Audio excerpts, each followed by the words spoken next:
Olá, meus irmãos, a paz do Senhor Jesus, uma boa noite a todos aqueles que estarão participando dessa transmissão ao vivo, hoje, 19 de junho de 2024, e para nós uma satisfação, esta nossa aula de número 196, nessa live ainda sobre perguntas escatológicas. Eu já quero aqui aproveitar, para bendizer ao Senhor por tudo aquilo que Ele tem feito em nosso favor, em nosso benefício, pelo trabalho que temos conseguido realizar através do CETADB no que diz respeito ao ensino teológico, Eu quero aqui aproveitar também e convidar aos irmãos para lermos aqui o texto de Apocalipse capítulo 22, o versículo de número 12 diz assim: Eis que cedo venho, e o meu galardão está comigo para dar a cada um segundo a sua obra. O texto de Mateus capítulo 5, o versículo de número 11 e 12 diz assim: Bem-aventurados sois vós quando vos injuriarem e perseguirem, e mentindo disserem todo mal contra vós por minha causa. Exultai e alegrai-vos, porque é grande o vosso galardão nos céus, porque assim perseguiram os profetas que foram antes de vós. E ainda o texto da epístola de Paulo aos Coríntios, a primeira epístola de Paulo aos Coríntios, capítulo de número 3, nós vamos ler aqui o versículo de número 8, diz assim o texto: Ora, o que planta e o que rega são um, mas cada um receberá o seu galardão segundo o seu trabalho. Amém? Meus irmãos, olha só, nós queremos aqui aproveitar, Aproveitar para dizer aos irmãos que para nós é uma satisfação podermos estar aqui com todos, Hoje estaremos realizando já a nossa aula de número 196, vamos ver se nós programamos, alguma promoção especial para nós e para nós podermos aqui também presentear, um dos nossos irmãos, como em algum momento nós já temos feito aqui, sempre tendo a participação de cada um dos irmãos. Vocês podem inclusive nos ajudar na divulgação dessa live, mandando aí um aviãozinho para os seus contatos, ou ainda tirando um print dessa tela, colocando no seu story. Pastor Ciro, a paz do Senhor, meu jovem, uma boa noite para ti. Pastor Hércules. Tudo certinho na bênção?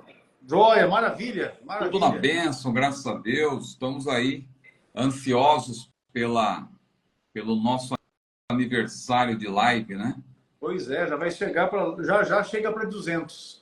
200, olha aí. Mas não temos pressa, Não temos pressa. Vamos indo, avançando cada dia. Caiu aí, caiu uma folha aí. Uma folha de papel. E a xícara? É um choque de xícaras aqui. Amém. Maravilha. Xícara de café raiz. Os irmãos lá de Colombo estão com saudade. Olha aí, irmão Daniel Júnior, da Assembleia de Deus em Columbus. Deus abençoe. Estivemos juntos há pouco tempo, Maravilha. Um trabalho muito bom. Acompanhamos lá as suas divulgações, as publicações que fez a respeito do trabalho lá, inclusive os cortes que foram feitos ali. Joia, bênção pura. Maravilha. Glória a Deus. Pois bem, meu pastor, nós vamos lá hoje, a nossa aula de número 196, hoje 19 de junho de 2024. O dia que o Senhor fez, para nele podemos servir ao Senhor e fazermos isso com alegria. Deixa eu já pegar aqui para nós iniciarmos com a nossa pauta de hoje. A primeira questão que temos, pastor, é a respeito de galardão. Por isso, eu já li aqui 3 versículos, Apocalipse capítulo 22, versículo 12, também 1 Coríntios capítulo 3, versículo 8, e Mateus capítulo 5, versículos 11 e 12, que fala a respeito de galardão, porém, a questão levantada aqui é justamente essa: fale sobre galardão. Essa é a questão. O irmão Eli Batista, paz do Senhor, meu jovem, ele está sempre com a gente, aluno do CETADB, uma benção ter o irmão com a gente aqui. O irmão Eli, que é daí, vizinho seu, viu, Ciro? Eli Batista. Sim. Esse é aluno nosso e é seu vizinho aí no Rio. Homem de Deus. Muito bem. Então, pastor, o senhor leu aí, Mateus 5 e 12, foi isso? 5 e 11 e 12. 11 e 12. O senhor poderia ler também Mateus 10 e 41? Com certeza. Vamos lá. E também dois versículos só para corroborar. Mateus 10:41 e 1 Coríntios 3:14. Pronto. Mateus 10:41 diz assim: quem recebe um profeta na qualidade de profeta, receberá galardão de profeta. E quem recebe um justo na qualidade de justo, receberá galardão de justo. E também a primeira epístola de Paulo aos Coríntios, capítulo 3, eu já li o versículo 8, e vamos também ler o versículo 10. 14. Se a obra que alguém edificou nessa parte permanecer, esse receberá galardão. Muito bem. Então, muito grato, pastor Ecos. Os irmãos podem perceber que esse assunto sobre galardão no Novo Testamento é um assunto recorrente, tanto nas palavras de Jesus, como também nas palavras dos apóstolos. Nós poderíamos recordar aqui outros versículos, outros apóstolos. João fala também na segunda epístola de João, versículo 8, né? Ele fala do galardão. Jesus, lá em Apocalipse 22, versículo 12, ele disse: eis que cedo venho, e o meu galardão está comigo, né? O meu galardão está comigo para dar a cada um segundo a sua obra. Então, o nosso irmão disse: fale sobre galardão. Quer dizer, nós poderíamos fazer uma live só sobre galardão, porque é um assunto realmente que tem muitos pormenores e que está ligado ao que nós chamamos em escatologia, e também não somente dentro da escatologia como matéria teológica, mas a própria Bíblia chama de tribunal de Cristo. Em pelo menos dois textos bíblicos, Romanos 14:20, também segundo aos Coríntios, capítulo 5, versículo 10, você vê Paulo referindo-se a esse julgamento, né, que nós vamos mencionar, como tribunal de Cristo. Agora, é importante mencionar que o tribunal de Cristo, não obstante seja o primeiro julgamento dentro da agenda escatológica de Deus, dentro do que Deus estabeleceu como plano, dentro da linha do tempo da escatologia, o primeiro julgamento escatológico é o tribunal de Cristo. É bom que se diga que esse tribunal não é para efeito de condenação ou salvação, né? Não é para que alguém receba uma sentença, para que alguém seja julgado e, olha, você pode entrar, você vai para o... Usando a linguagem pessoal, fala, você vai para os quintos dos infernos. Não. Isso não está na Bíblia, viu? Mas as pessoas falam assim, às vezes, né? Então, veja, não é para esse tipo de efeito, né? O tribunal de Cristo é um julgamento dos salvos. Os salvos vão passar por esse julgamento. E, às vezes, a gente, para não gerar confusão na mente das pessoas, a gente diz assim, olha, Deus não vai julgar as pessoas. Deus não vai julgar os crentes, Deus vai julgar as obras. Bom, na verdade, Deus vai julgar os crentes mesmo. Só que ele vai julgar segundo as suas obras, para efeito de galardão. Então, somente isso. Veja que o texto de 1 Coríntios 3, acho que eu vou abusar da sua boa vontade, pastor Ecos. Eu pedi para o senhor ler o 14. Eu pedi para o senhor ler o 14, mas a verdade aqui, dentro da explicação que eu vou fazer agora, acho que é melhor ler do 11 ao 15, né? 1 Coríntios 3, 11 a 15, por gentileza. Porque ninguém pode pôr outro fundamento além do que está posto, o qual é Jesus Cristo. E se alguém sobre este fundamento formar um edifício de ouro, prata, pedras preciosas, madeira, feno, palha, a obra de cada um se manifestará. Na verdade, o dia a declarará, porque pelo fogo será descoberta, e o fogo provará qual seja a obra de cada um. Se a obra que alguém edificou nessa parte permanecer, esse receberá galardão. Até o 14. O 15 também, por gentileza. Se a obra de alguém se queimar, sofrerá detrimento, mas o tal será salvo, todavia, como pelo fogo. Certo. Então, eu pedi para o senhor ler o 15 só para aproveitar e fazer um esclarecimento aqui, né? Que esse versículo 15 aí, às vezes as pessoas usam de maneira fora de contexto, né? E às vezes alguém pensa também que tem a ver com purgatório, que alguém vai ser salvo, vai ter que ficar um tempo queimando, né, em algum lugar, porque o tal será salvo pelo fogo. Então o pessoal pensa que vai ter que ir lá pro purgatório, passar um tempo lá e depois poderá ir para o céu, né? Isso aí não é um ensinamento bíblico. Isso é um ensinamento do catolicismo romano, que está, inclusive, atrelado, né? Esse ensinamento do purgatório está ligado àquela questão das indulgências.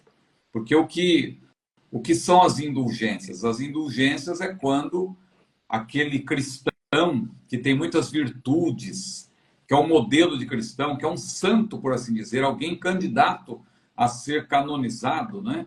Ele fazia muitas boas obras e tal, a ponto de ele acumular, né, lá no saldo dele, no céu, uma grande quantidade de boas obras, e aí ele, segundo consta, ele pagava, né, pelos pecados de outros.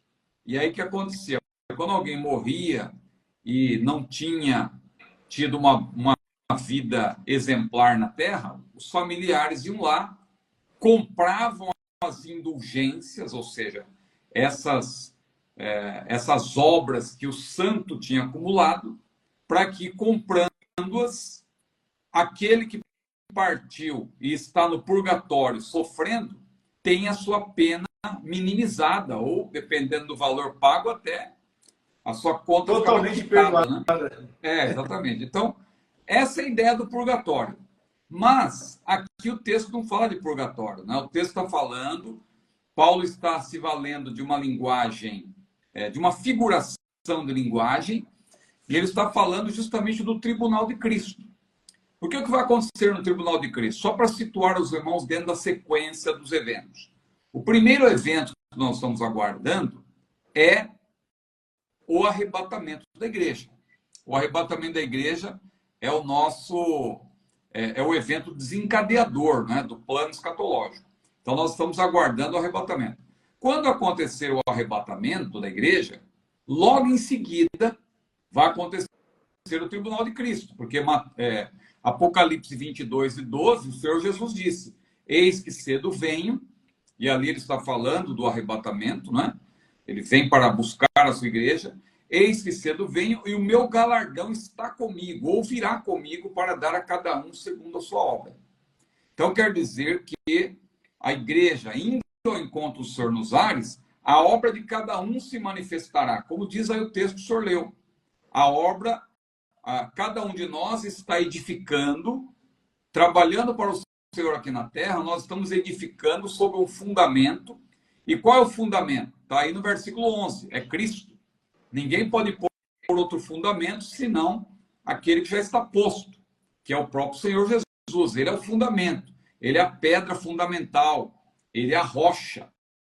Então nós edificamos sobre esse fundamento. Quer dizer que nós, que somos salvos, porque já estamos na rocha, nós então trabalhamos para o Senhor. E aí Paulo diz que as nossas obras, elas são comparáveis a ouro, prata, pedras preciosas ou a madeira, feno e palha.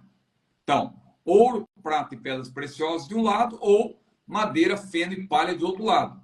Ou seja, obras que resistem ao fogo e obras que não resistem ao fogo. Por quê? Nós podemos, claro, num ensinamento mais amplo, se pudéssemos ler outros versículos e explicá-los, e eu vou evitar de fazer isso agora, porque senão vai tomar muito tempo da live e tem outras perguntas. Mas se pudéssemos, por exemplo, refletir sobre aquela parábola que Jesus apresenta em Mateus 24, 25, 14 a 30, logo depois da parábola das 10 virgens, Jesus apresenta a parábola dos talentos. A parábola dos talentos não é, a rigor, 100% sobre o tribunal de Cristo, porque ali tem uma menção até daqueles que sequer vão passar pelo tribunal de Cristo e poderão ser lançados nas trevas exteriores, como ali diz, mas tem um enfoque também para o tribunal de Cristo, Porque ali Jesus fala daqueles homens numa parábola, ali não é uma história, é uma comparação, uma parábola, de 3 homens que receberam talentos. Um recebeu 5, ele trabalhou para granjear, ali na linguagem da Bíblia, mais 5 ficou com 10. O outro recebeu 2, também teve um aumento de 100% na sua produção, e ali ficou com 4. E o outro só tinha ganhado 1, ele pensou consigo, eu só tenho 1. E o meu senhor, o meu patrão, ele é exigente. Se eu perder esse 1 que ele me deu, ele vai me cobrar e vai ser muito exigente comigo. Eu vou enterrar esse 1, eu vou guardar, porque aí quando ele vier pedir conta, eu apresento para ele. Aí quando o senhor foi tratar com os seus subordinados, ele falou com aquele que tinha 5. E aí, como estão as coisas? Olha, trabalhei, estou com 10 agora. Maravilha. Servo bom e fiel, entra no gozo do teu senhor. Aí veio outro que tinha ganhado 2, falou assim, olha, eu tinha 2, mas eu trabalhei, dobrei também, estou com 4. Que maravilha, servo bom e fiel, entra no gozo do teu senhor. Aí veio o terceiro, que tinha enterrado o talento. Esse que enterrou o talento, ele foi duramente repreendido, porque ele foi considerado um servo ali inútil, porque ele não trabalhou, o Senhor até falou, olha, se você não queria granjear mais, podia pelo menos dar aos banqueiros. Não é? Então, é uma comparação para ilustrar a nossa mordomia, que Deus tem nos dado talentos, Deus tem nos dado dons, Deus tem nos dado bens, Deus tem nos dado recursos. E o tribunal de Cristo é justamente o julgamento de tudo aquilo, diz o texto bíblico, tudo aquilo que temos feito por meio do corpo aqui na terra. Então, o que nós fazemos tem que ser comparável a ouro, tem que ser comparado a metais nobres, ou seja, tem que ser algo feito com humildade, para a glória de Deus, tem que ser feito assim, sem ter interesse, temos que ser desapegados, porque o amor do dinheiro é a raiz de todos os males, temos que ser humildes, não fazer as coisas com soberba, para querer se exibir, para querer mostrar que nós somos melhores que os outros. Isso é trabalhar para Deus, de fato. E a Bíblia diz nesse sentido que o nosso trabalho não é vão no Senhor. Agora, aquele que é salvo, a salvação é pela graça, não é pelas obras. Então, a salvação é pela graça. E a pessoa, além de salva, ela tem recebido talentos. Se ela usa esses talentos de maneira não para agradar a Deus, mas começa a querer se exibir, claro que chega um ponto, se a pessoa continuar agindo dessa maneira, o que o autor de Hebreus falou? Vede, irmãos, que nunca haja em qualquer de vós um coração mau, e infiel para se apartar do Deus vivo. Antes, exortai-vos uns aos outros durante o tempo que se chama hoje, para que nenhum de vós se endureça por engano do pecado. Então, o crente, é evidente que se ele continuar numa vida de pecado, numa vida de falsidade, de hipocrisia, claro, ele pode vir a acontecer com ele o que Jesus mencionou na parábola dos talentos ali, que o camarada sequer vai passar pelo tribunal de Cristo, porque ele sequer será salvo. Agora, Paulo, quando ele faz menção aqui do tribunal de Cristo em 1 Coríntios 3, quando ele diz o tal, todavia, será salvo pelo fogo, não é que a pessoa terá que sofrer durante um tempo para depois ir para o céu. Ali ele está usando uma figuração de linguagem para dizer o quê? Que as nossas obras, naquele grande dia do encontro com o Senhor, elas vão ser provadas, testadas, pela presença de Deus, que é um fogo consumidor. Jesus também é Deus, ele é um fogo consumidor, ele é o justo juiz. E quando ele, ali, submeter à prova aquilo que nós fizemos por meio do corpo aqui na terra, alguns de nós vão ser galardoados, vão receber galardão e vão ser honrados. Claro que aqueles que estiverem na presença de Deus, já salvos, já é uma grande maravilha, não é?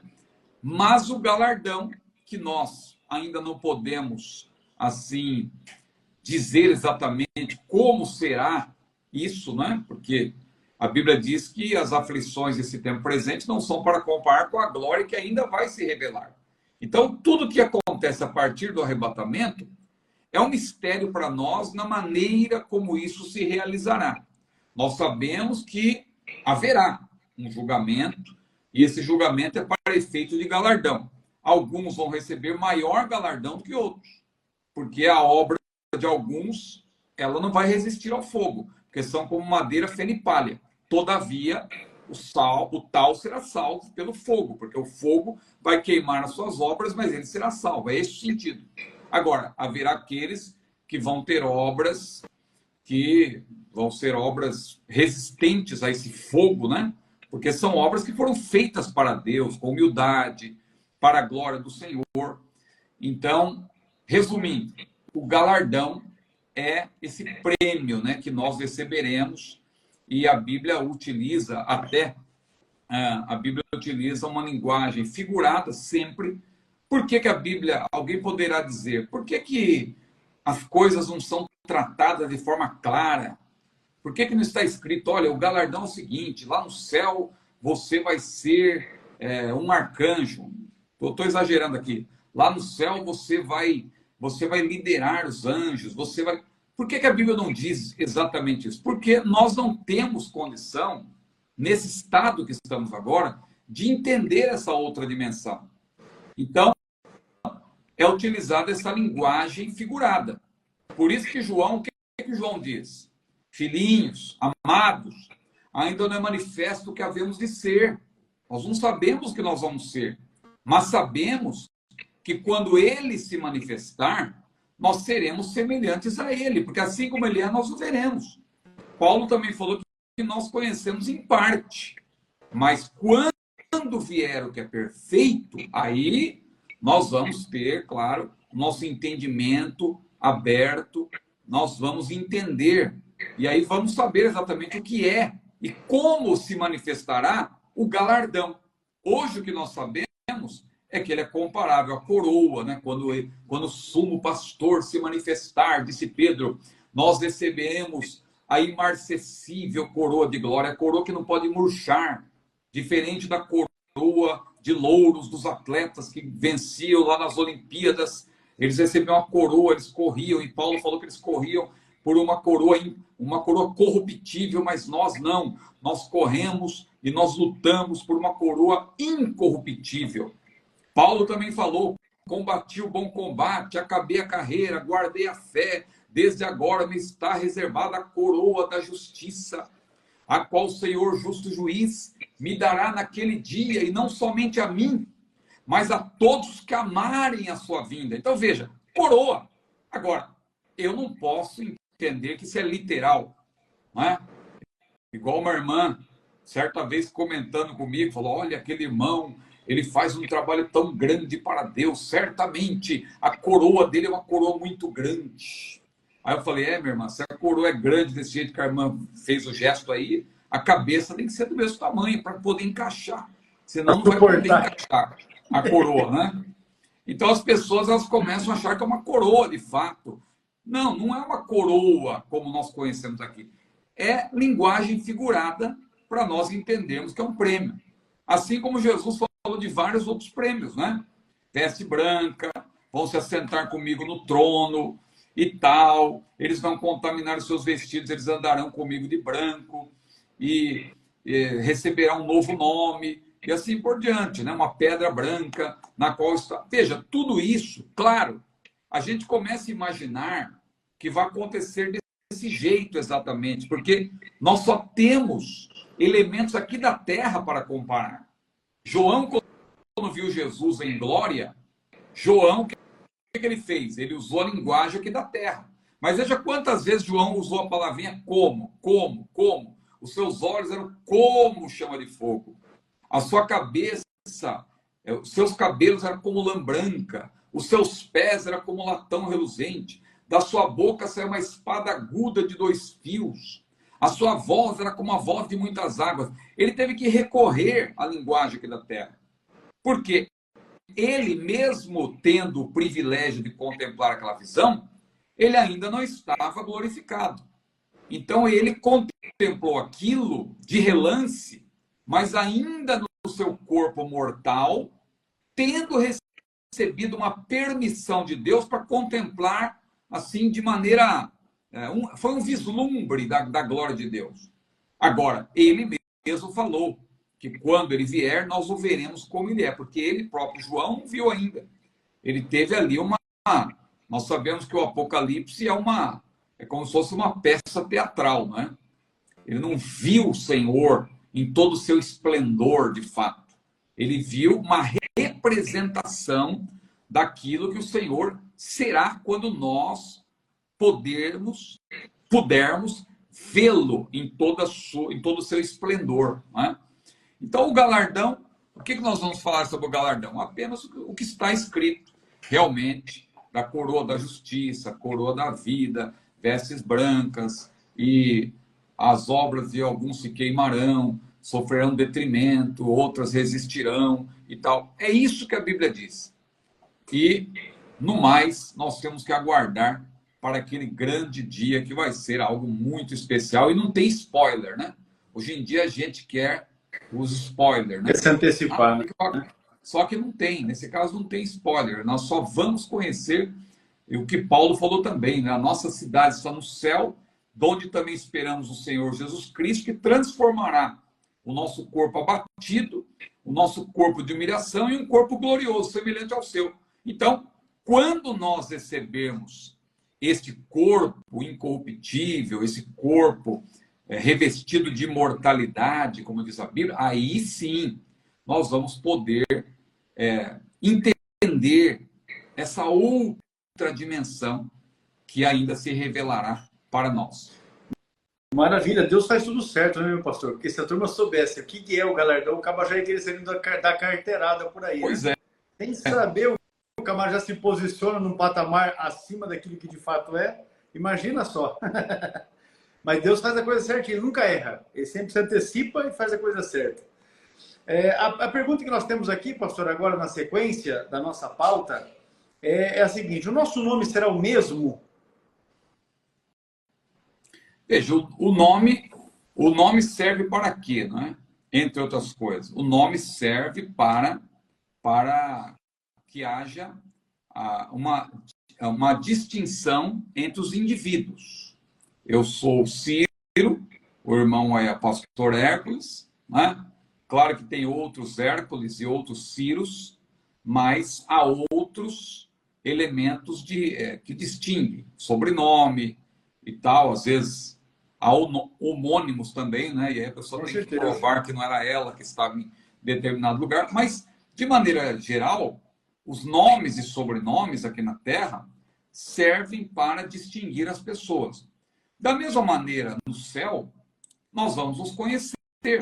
Na glória, a despeito de nós estarmos numa outra dimensão, vamos ter os nossos corpos glorificados, nós vamos nos conhecer, vamos reconhecer uns aos outros. A Bíblia diz que nós vamos nos assentar à mesa com Abraão, Isaac, Jacó. Se isso vai acontecer, é evidente que a individualidade permanecerá. Abraão, Isaac e Jacó estarão no céu. Nós vamos conhecê-los. Mas tem também um texto que nós podemos ler, que é justamente dentro dessa temática do galardão, né, na sequência. Se o senhor puder ler, por gentileza, Apocalipse capítulo 2, versículo 17, que menciona ali, quando o Senhor Jesus manda João escrever aquelas 7 igrejas da província da Ásia, claro que eram igrejas reais, os problemas ali mencionados são reais, as qualidades são reais, a mensagem para cada uma delas é real, mas há também algumas, boa parte, né, das palavras que Jesus dirigiu àquelas igrejas, não foram 7 igrejas por acaso. Havia dezenas de igrejas já naqueles dias. Na província da Ásia havia inúmeras igrejas. A própria igreja de Colossos, que era uma igreja importante, não está dentro das 7 igrejas da Ásia. E era uma igreja importante. Mas o Senhor Jesus escolheu aquelas 7 igrejas, e 7 não é por acaso, porque o número 7 fala de plenitude, de completude, o 7 aí é para representar a igreja também como um todo. Então, quando o Senhor Jesus ali fala do galardão, observe que ele sempre fala. Para cada igreja parece que é um galardão diferente, mas não, ele diz, ao que vencer. Ao que vencer. Esse ao que vencer, ali já parte-se do específico para o geral. Né? Muitas vezes se parte do geral para o específico, mas ali menciona-se ao que vencer, não é mais particularizando o galardão. É, na verdade, apresentando o galardão de forma geral para todos aqueles que vencerem. Então, para cada igreja, tem uma ênfase diferente do galardão da igreja como um todo. Para essa igreja aí que o irmão vai ler agora, me parece que é a igreja de Pérgamo. Pérgamo, exatamente. Pérgamo, ali tem algumas particularidades, não vamos mencionar agora para ganhar tempo, mas ali Jesus promete, claro, em primeiro lugar, Pérgamo é a igreja, ali a igreja é a destinatária original, então, claro, essa palavra é específica para ela, mas também nós vemos nessas cartas que está escrito também, quem tem ouvidos ouça o que o Espírito diz às igrejas. E quando diz também, logo em seguida, ao que vencer, ou a quem vencer, claro, é para toda a igreja. E o que diz aí, por gentileza, pastor Eco? Quem tem ouvidos, ouça o que o Espírito diz às igrejas. Ao que vencer, darei eu a comer do maná escondido e dar-lhe-ei uma pedra branca, e na pedra um novo nome escrito, o qual ninguém conhece, senão aquele que o recebe. Então, a resposta já está aí no texto, né? O nosso irmão pergunta se o nosso nome será o mesmo. Aí já se menciona o seguinte, que aquele que vencer, ele vai comer do maná escondido. Olha aí, outra figuração de linguagem. O que é esse maná escondido? Nós sabemos o que é o maná, né? Biblicamente falando, o maná caía do céu. Quando o povo de Israel estava peregrinando pelo deserto, era uma espécie de uma semente que o povo de Israel saía da tenda para colher com a vasilha. Durante 6 dias, no 7º dia não caiu maná, porque no 6º dia caía a porção dobrada. Então o maná, ele era o pão do céu. Era o que Deus mandava. Agora, para o vencedor, e numa outra dimensão, Deus dará algo que é comparável a um maná. Maná escondido.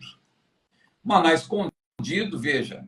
E, claro, é interessante que ali, nessa igreja de Pérgamo, né, o Senhor estava falando daqueles que comiam os manjares do mundo e tal, que não era para participar desses manjares. E olha que interessante, a comparação continua nessa mesma linha.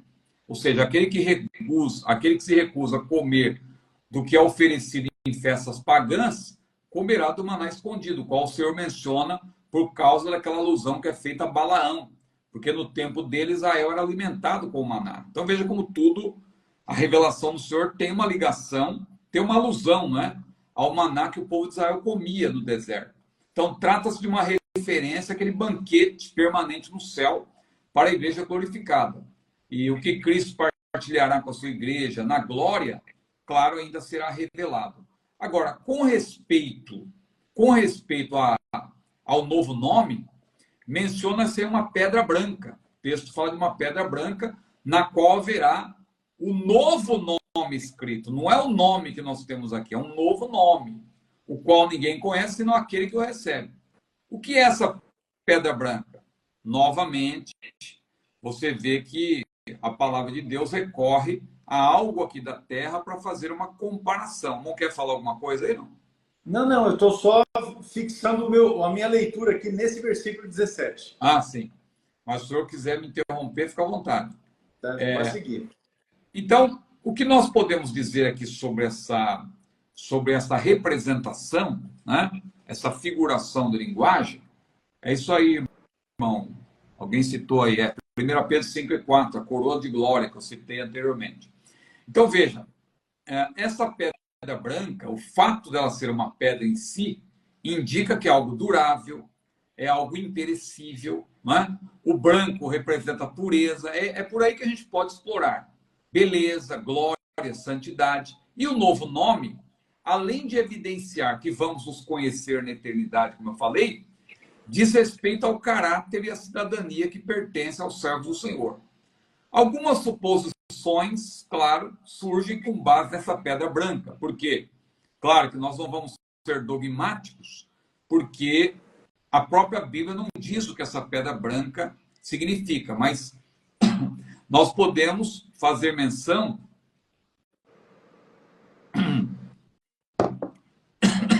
dos vencedores de corridas, lutas, ou os guerreiros que, quando voltavam vitoriosos, há registro na história que eles recebiam a pedra branca. Há outra suposição que é considerada melhor, não é? Que tem a ver com o banquete. Então, veja, nos banquetes, eu até estou lendo aqui porque eu coloquei aqui uma citação de Mark Hitchcock, né? O livro que nem está perto aqui agora, mas aquele livro que ele responde 101 perguntas sobre Apocalipse também. Mark Hitchcock ele diz o seguinte, que as pedras que os convidados recebiam nos banquetes eram pedras conhecidas como tessera, no grego, que abriam as portas do evento ao seu proprietário. Embora seja impossível ter a certeza sobre a veracidade dessa visão, né? Mark Hitchcock diz, creio que dado o contexto, em razão do contexto, que fala sobre comer maná escondido, a referência a um bilhete de admissão ao futuro, banquete messiânico, faz bastante sentido. Então, o que ele quer dizer é isso, que antigamente havia, quando alguém era convidado para um banquete especial, a pessoa recebia uma pedrinha. Não tinha aí a irmã Eliane não estava lá naquela época para fazer os convites hoje, ela faz bonito e tal. Então, era na pedra naquela época, né? Uma pedrinha branca. E na pedrinha branca, ali tinha o nome da pessoa. Então, é possível que ali haja uma alusão a isso. Mas é algo que ainda vai se revelar. Mas eu estou aqui floreando um pouco por causa do versículo que o irmão leu. Mas o próprio versículo em si já responde que lá no céu nós vamos ter um novo nome. Mesmo assim, continuaremos sendo indivíduos, não é? A irmã, olha aí, Estúdio Pagani. Ela está lá fazendo. Irmã, ela está fazendo lá que ela tem entrega para fazer amanhã. Olha que bênção. Então, a pedra branca tem um novo nome. Por quê? E o novo nome, ele identifica, ele individualiza, né? Porque o nome serve para isso. O nome serve para distinguir pessoas. E lá no céu, como é outra dimensão, hoje aqui os nossos nomes estão ligados à família, a familiares.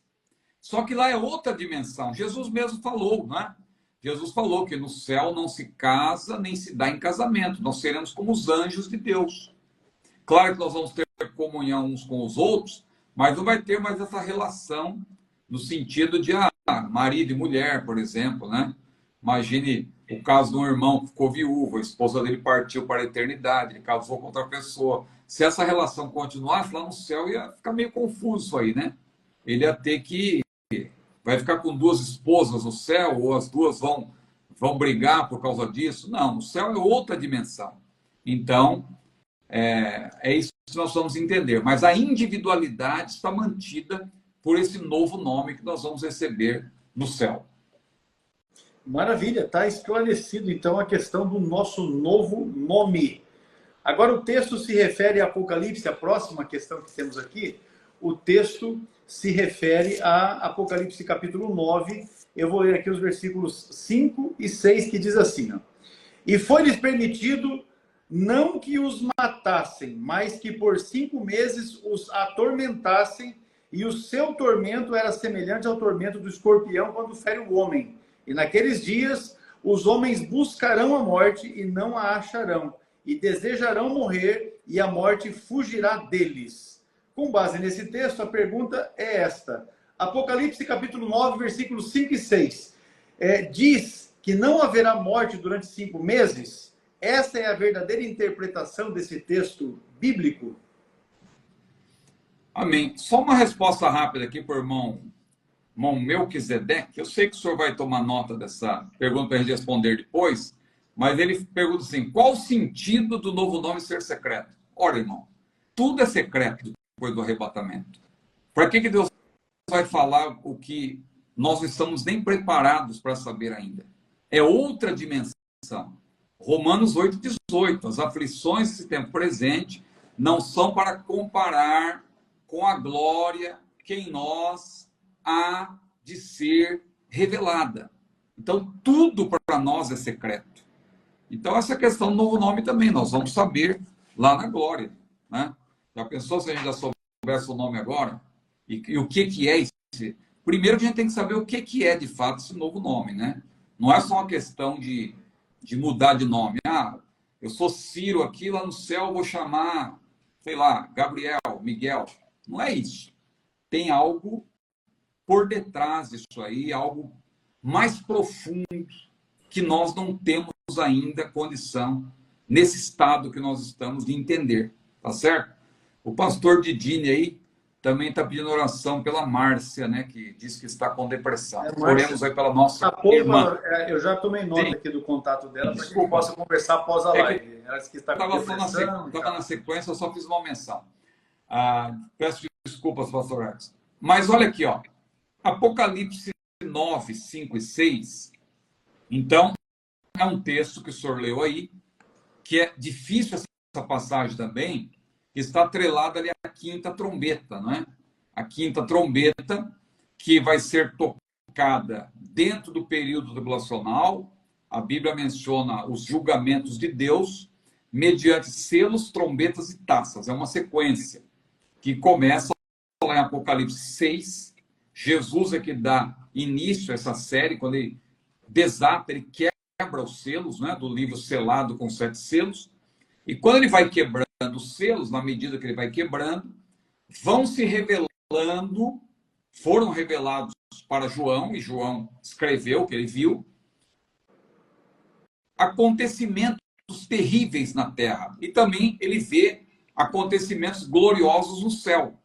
O olhar de João, ele alterna entre o céu e a terra. Ora ele olha para o céu, vê Deus no seu trono, vê a igreja glorificada no céu, vê lá aqueles seres que continuamente dizem santo, santo, santo, não é?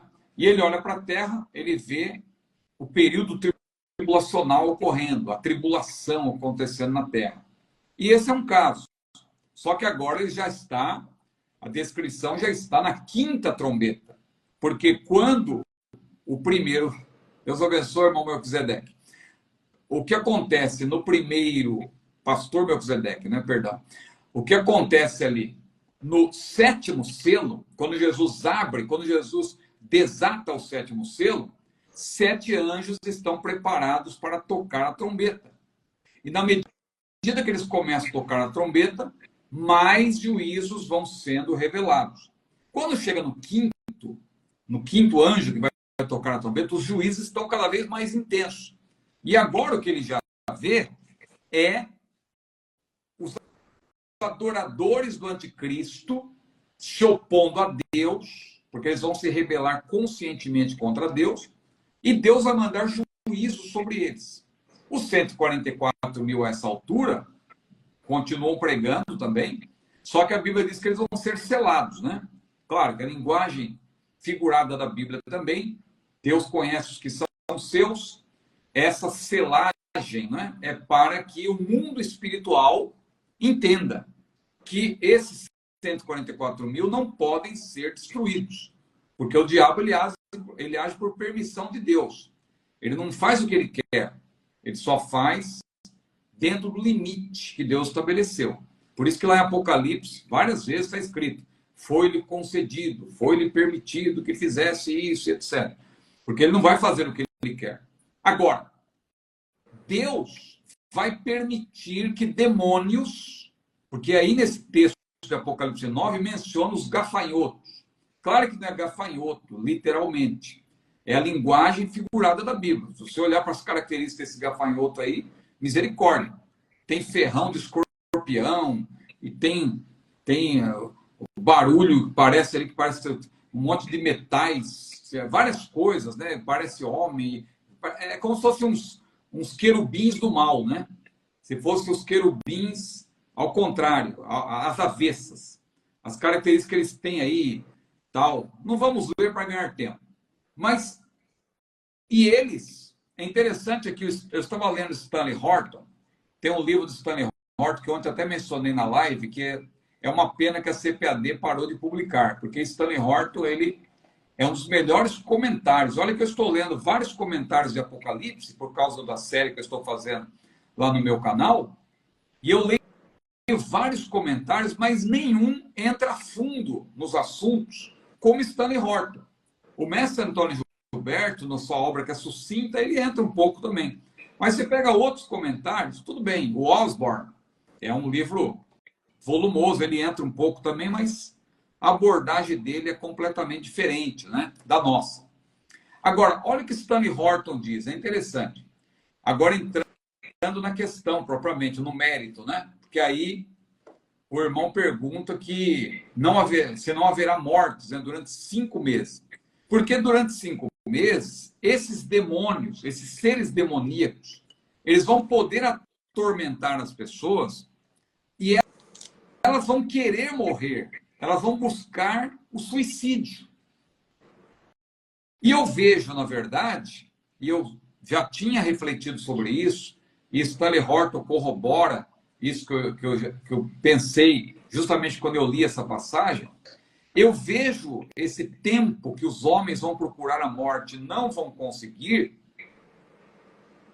como uma oportunidade. Porque, veja, é o senso comum, né? As pessoas dizem, não, quem receber o sinal da besta não tem mais perdão.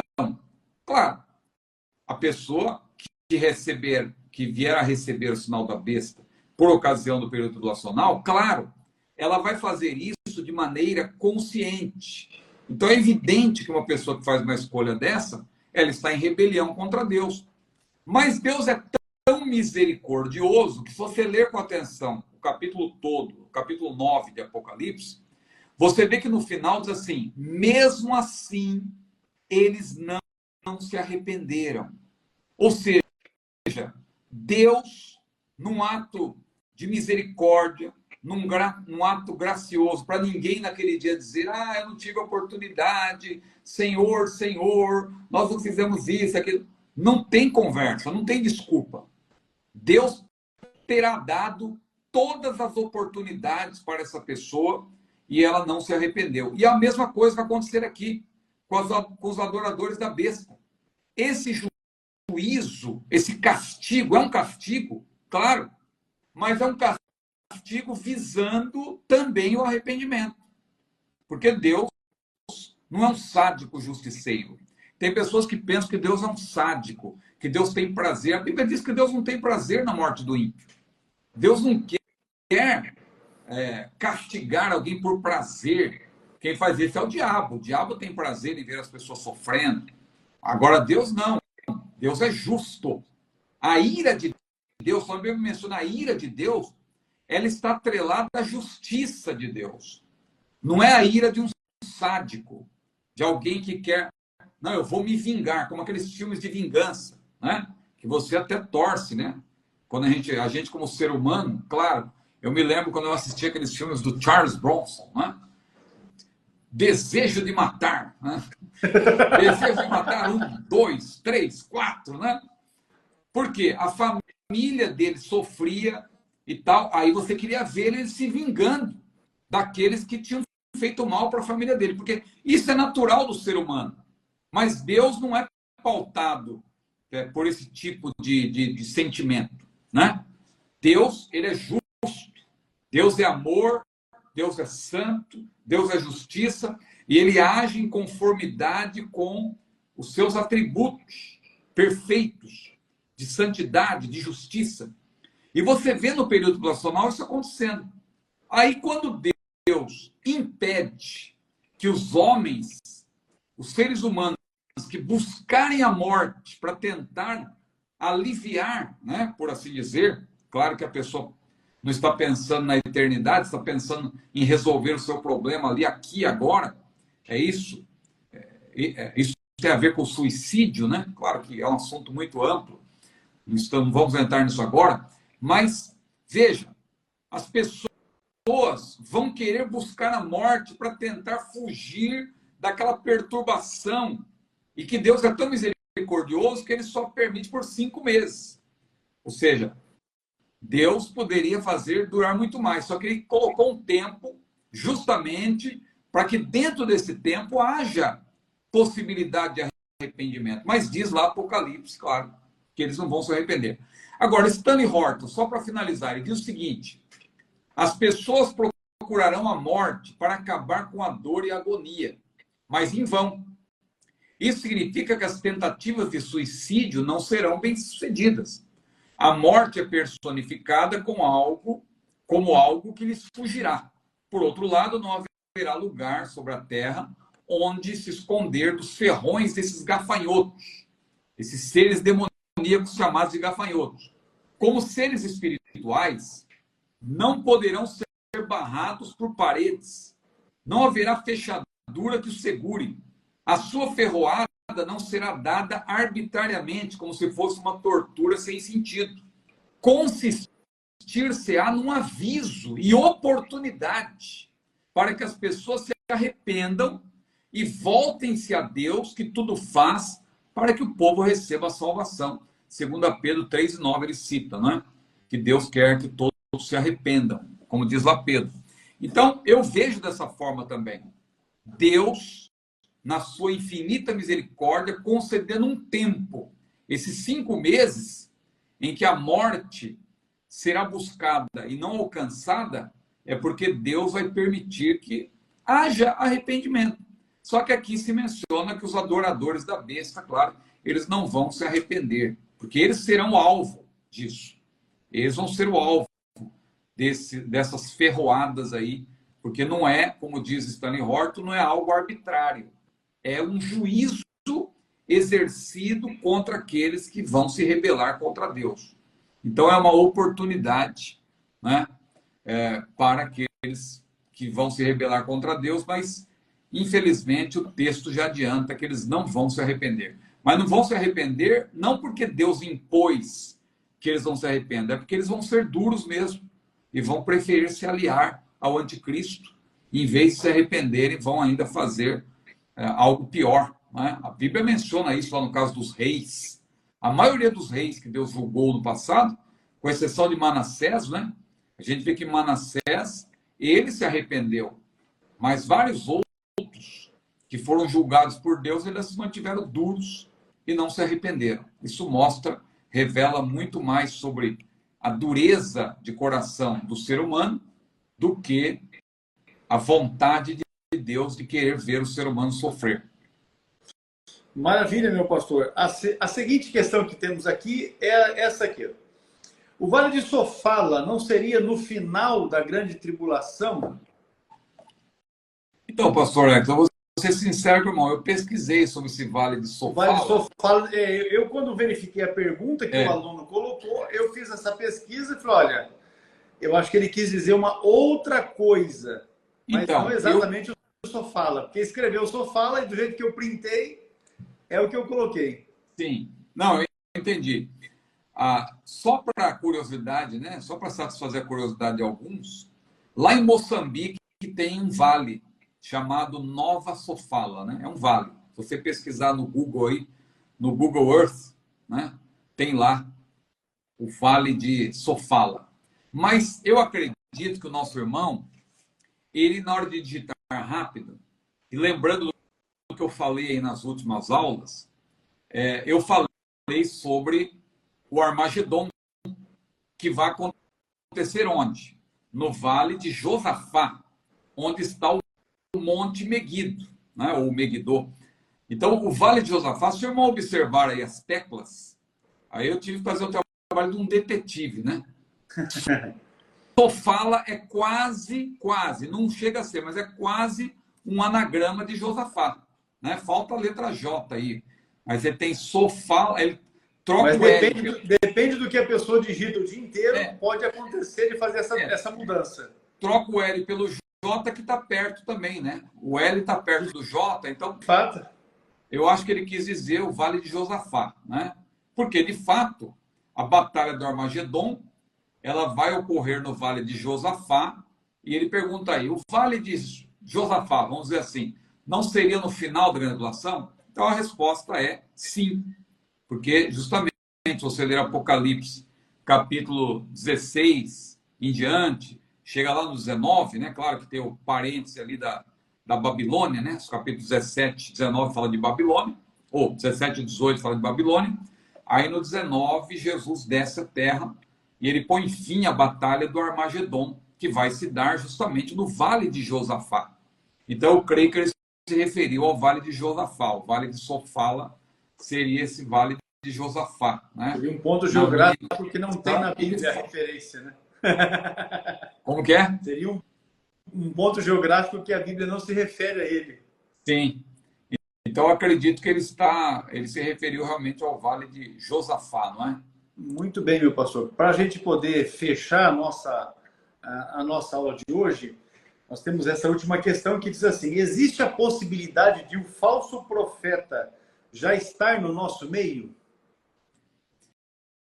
Então, o que a Bíblia diz? A Bíblia diz que há muitos anticristos já e muitos falsos profetas. João falou, né? 1 João capítulo 2, versículo 18. Como vem o anticristo, muitos se têm feito anticristo. Isso é no capítulo 2, versículo 18, de 1 João. No capítulo 4, versículo 1 em diante, ele fala dos falsos profetas.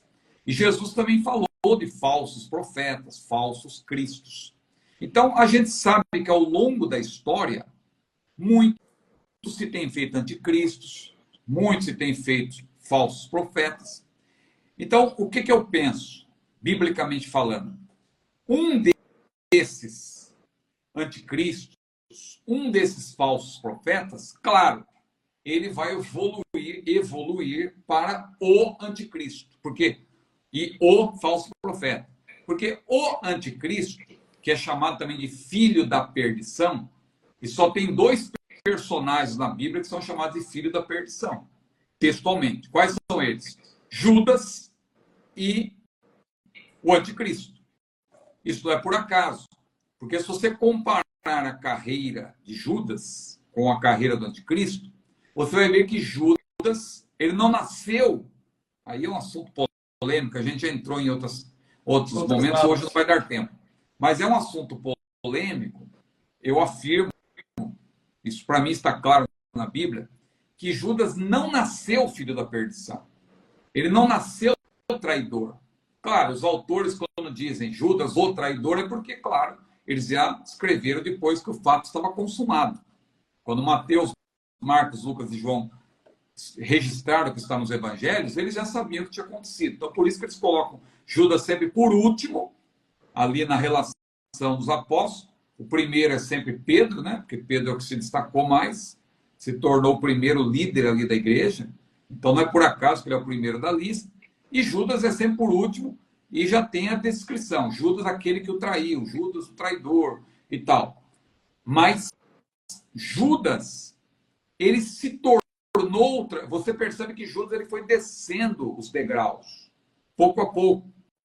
Judas, ele não foi o tempo todo possuído por Satanás. Chega um momento que ele começa a avançar nas suas atitudes, no seu comportamento, dando lugar ao diabo, que chega um momento que Satanás entra nele. Quando ele toma o bocado molhado, e diz a Bíblia, Satanás entrou em Judas, e o Senhor Jesus disse, o que tens a fazer, faz-o depressa.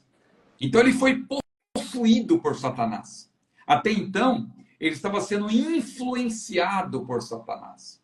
Então, hoje há, claro, anticristos que estão atuando no mundo.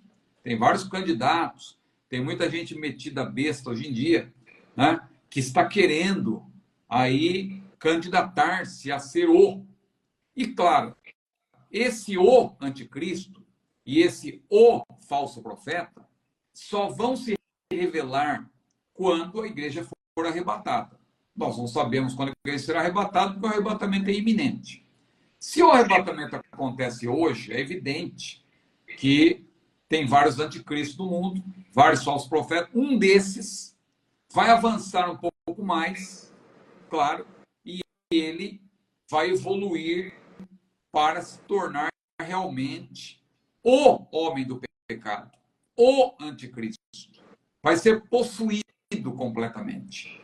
Porque vai chegar um momento, claro, a pessoa, talvez o anticristo, num primeiro momento, ele vai ser alguém que já está cumprindo a agenda.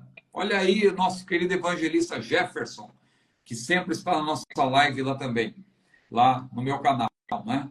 Então, veja, pessoas candidatas ao anticristo, elas já estão cumprindo a agenda do anticristo. Já existe uma agenda em andamento. O mundo está sendo preparado para o homem do pecado. Então, quando a igreja for arrebatada, claro, um líder vai ascender, vai se destacar, e esse líder ele vai chegar um momento que ele vai ser possuído completamente, e ele vai dar lugar totalmente para o diabo, e ele vai ser dominado totalmente por Satanás, a ponto de tornar-se um preposto de Satanás. Como se o próprio diabo estivesse agindo por meio dele. Como se ele é o representante, vamos dizer assim, o diabo é o dono da empresa e ele vai colocar alguém lá que vai ser o diretor executivo, que vai fazer tudo de acordo com o dono da empresa. E vai ter um assessor, claro, também, que vai ser o gerente religioso ali, né, o falso profeta, que também é outro preposto de Satanás, que vai ser o falso profeta. Claro que eles vão contar também com vários anticristos, são os assessores, né? Vai ter toda uma hierarquia, uma equipe trabalhando à disposição dele. Mas vai haver, a Bíblia diz que vai haver, vai se formar uma tríade satânica. O dragão, Apocalipse 16 e 13. O dragão, né? O dragão, o anticristo e o falso profeta. O dragão, a primeira besta e a segunda besta. É uma tríade, né? É uma falsa trindade. Então, existe a possibilidade de o falso profeta já estar no nosso meio? Existem vários falsos profetas. Se Jesus vier agora, claro que um desses vai ser o falso profeta. Então, existe a possibilidade, né? A realidade é essa.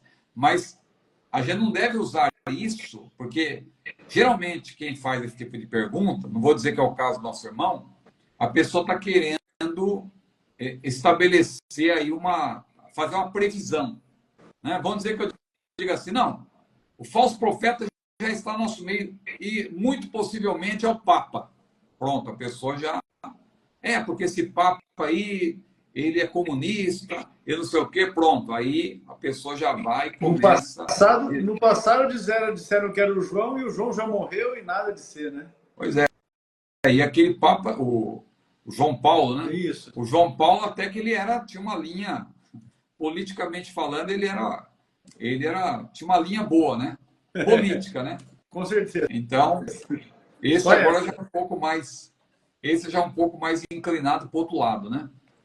Mas é isso. A gente está esperando o Senhor. A gente sabe que o arrebatamento é o evento desencadeador. Então, nós estamos esperando Cristo. Nós não podemos entrar aí, não podemos ser cooptados por esse tipo de escatologia. Estou lendo os comentários aí. Não vou falar nada, só estou lendo. Então, veja bem, a gente tem... Até agora perdi o que eu ia falar aqui. Porque eu olhei para o relógio, eu vi que já passou do horário, mas era só um comentário adicional. Estamos aguardando Jesus e não devemos ficar preocupados com esse tipo de escatologia. Sim, exatamente. Eu ia falar a gente não deve abraçar nem a escatofobia e nem a escatomania, né? A escatofobia é o medo. Não vou estudar isso, porque eu não quero nem saber de Apocalipse. É a fobia, escatofobia. E a escatomania é esse negócio de querer qualquer líder que surge. O Macron, não, o presidente da França é o anticristo. Não, é porque é o presidente dos Estados Unidos. Não, a pessoa começa a querer atrelar. Não, é o Putin, porque está acontecendo lá aquele negócio, invadiu a Ucrânia e tal, e está se formando aí o cenário de Gog, tal. Veja, tudo isso nós sabemos que o mundo está sendo preparado, evidentemente. Mas eu não posso querer atrelar tudo ao que a Bíblia diz, porque nós sabemos que as profecias escatológicas, elas vão ter o seu início com o arrebatamento da igreja. Amém. O Cláudio está querendo... me faltou a palavra aqui agora. Quando vai passar o camarada de uma função que não vale nada para uma outra um pouquinho melhor. Faltou a palavra agora, rapaz. Ele está querendo promover, essa é a palavra, está querendo promover o nosso L a secretário do anticristo. Mas, tá ruim de ser, né? Mas pois é, difícil, hein? Tem gente melhor, né? Para ser secretário do anticristo, tem gente melhor. Pastor Ciro, uma satisfação muito grande poder estar aqui, desfrutar desse momento maravilhoso com os irmãos. Vários irmãos que estão aí que a gente conhece, né? Porque tem contato direto. O Rivelino está aí, colocou um monte de riso. O Rivelino é gente nossa, lá de São José dos Campos. Passamos uma feita voltando, eu não me recordo se do Rio de Janeiro ou do Espírito Santo. Passamos ali, compramos uma meia dúzia de pão. Falei, rapaz, faz um café quentinho aí, sem açúcar, que nós vamos passar a tomar um café. E passamos lá. Maravilha. Conhecemos pessoalmente, porque a gente acaba conversando com os irmãos por telefone, às vezes faz uma videochamada e tal, e não conhece os irmãos pessoalmente, mas... Deu certo naquele dia, eu liguei, meu irmão, você está em casa? Eu estou sim. Falei, então eu vou passar e tomar um café com você. E chegamos lá e foi uma benção. Mas vários irmãos, né, que se apresentaram aí, pessoal de Palmas, no Tocantins, estivemos recentemente lá, estivemos realizando uma formatura, né, do CETADV, e uma grande benção, oportunidade que Deus nos deu de estarmos ali também cooperando com o pastor Evandro Carlos, na congregação onde ele serve a Deus. Enfim, Eri Batista, a gente sempre fala, né? O irmão Eli Batista sempre manda mensagem, pastor, tem uma dúvida, tem um acontecimento e tal, ele está sempre conversando. Manaus, Deus abençoe os irmãos grandemente, uma benção. Olha aí, o Maitá, no Amazonas, lá no interior do Amazonas, aí é bem interior do Amazonas mesmo, né? Maravilha, olha aí, Brasília, nós vamos passar por perto aí, por esses dias. Olha aí. Quem sabe Deus não dá uma oportunidade. Mas, pastor Ciro, a palavra está contigo para suas considerações finais. Eu estava vendo aqui, muita gente especial entrou aí na live, né? E não dá para citar a todos, mas eu vou... É complicado. Eu vou aqui só fazer uma referência ao meu amigo de São Paulo, pastor Newton Didini Coelho, que até comentou. Eu não sei se ele está aí. Está aí ainda, irmão Newton? Dá um alô aí, faz um sinal aí para nós. Eu não vou gastar a palavra aqui falando se você não estiver aí para me ouvir. Mas o Newton é gente boa, ele colocou um comentário, um grande amigo, e em nome dele, claro, eu quero estender a minha saudação a todos. Isso, fica salvo, pastor Jefferson. O pastor Jefferson também é um grande, um obreiro do Senhor aí, dedicado, né? Amém. E ele é também um símbolo daqueles que se dedicam no estudo da palavra do Senhor. E eu deixo uma palavra para todos esses irmãos e irmãs abençoados, que toda semana estão estudando a palavra conosco. Pastor Hélio, Deus abençoe a sua vida. Nossa querida irmã Eliane também, nossa vice-diretora e também a nossa empresária aí, né? Do ramo do... Como que é aí o ramo? Convites de festas e casamentos. Olha aí, Estúdio Pagani. Pagani Creazione. É um nome bonito, hein? Então, hoje, em breve, nós vamos receber a pedrinha branca, né? Para entrar no banquete. Um novo nome. Mas enquanto entrega as caixas brancas. Enquanto não tem a pedrinha branca, a irmã Eliane tem as caixinhas brancas, muito bonitas, convites de casamento. Não tem nenhum para mostrar aí, não, né? Rapaz, olha aí. Olha só. Isso aqui está sendo feito. Está sendo feito. Olha aqui do meu ladinho. Olha que maravilha. Tá vendo? Aí coloca o nome. E bonito demais. Olha o Nilonei Ramos aí, meu amigo também de longa data. Deus abençoe, pastor Nilonei Ramos. Escritor, viu? Homem de Deus, pastor, escritor, teólogo. Está nos prestigiando também. Maravilha. Deixa eu aproveitar, pastor, para dizer que ontem foi, na verdade, o primeiro dia que foi possível de eu assistir o trabalho que o irmão tem feito no seu canal, no YouTube. Porque terça-feira para a gente é complicado por causa da igreja, culto, e a gente acaba se envolvendo. Mas ontem deu certo porque eu não fui para o culto e estava no estúdio aqui preparando o material e aí falei, vou aproveitar e vou acompanhar. Foi exatamente o que aconteceu. E se você, irmão, irmã que está nos assistindo aqui ou depois vai assistir, porque esse material que nós estamos gravando aqui fica gravado aqui no Instagram, mas também será disponibilizado no canal do CETAD no YouTube. Mas você que está nos assistindo e não está inscrito no canal do Pastor Ciro no YouTube, se inscreva, né, e acompanhe os estudos que ele tem feito, especialmente o trabalho recente que tem feito. Recente porque nós estamos agora, né, em junho de 2024. Pode ser que você vai ver isso depois, mas ele tem feito um trabalho maravilhoso, um comentário a respeito do livro de Apocalipse, e é algo imperdível. Se você tem condições de acompanhar, inscreva-se no canal, acompanhe. Ele tem disponibilizado o material, inclusive ali, escrito, anotações e tal, para que isso possa incrementar o seu conhecimento a respeito do tema. Então, é bastante importante que você aproveite, né? Existem muitos meios hoje de aprendizagem, só não aprende quem não quer. A verdade é que quem não quer acaba arrumando uma desculpa, né? Essa é a verdade. Quem quer fazer, faz. E quem não quer, arruma desculpa. Então, vamos lá e vamos aproveitar, não é, esses momentos abençoadores aí que o pastor Ciro tem proporcionado, comentando o livro de Apocalipse. Muito valioso o trabalho e você não pode ficar de fora, não pode perder essa benção. Olha aí, o Jefferson está dizendo, já tem 14 aulas sábado no canal do YouTube. 15 foi de ontem, não foi? Ontem foi a 15ª, é. Pronto, maravilha, é isso aí. Olha aqui, irmão. Agradeço, pastor X, pela bondade, pela generosidade, mas não se esqueça também do nosso curso do CETAD, ó, Perguntas Escatológicas. Quem quiser fazer o curso, né? Tem aqui vou deixar aqui, site e tem os números aí que o senhor sempre coloca aí. Está olha aqui, ó. Tira um print aí, ó. Você vai se tornar, assim, sem exagero, um especialista, né? Que hoje em dia também, claro, para ser especialista de fato leva tempo, né? Mas eu tenho visto alguns especialistas em escatologia aí que estão fazendo feio, viu? Então, se o irmão fizer o curso, se a irmã fizer o curso, acho que você não vai fazer feio como eles, não. Você vai, pelo menos, ter uma noção geral aí do que é a escatologia bíblica. Faça esse curso, 101 respostas, olha aí, ó. As principais questões sobre a doutrina das últimas coisas. 101, e são as questões principais. Por exemplo, as várias que nós respondemos aqui, você vai encontrar aí. Sobre o galardão, sobre o tribunal de Cristo. Eu creio que tem uma resposta sobre essa também dos gafanhotos aí. Me parece que tem uma resposta assim, né? Não tenho certeza agora. Mas a gente responde também perguntas sobre escatologia, sobre Apocalipse, não é, pastor Marcos? Com certeza. Então, estamos é isso aí. À disposição dos irmãos. Qualquer questão, nos chame.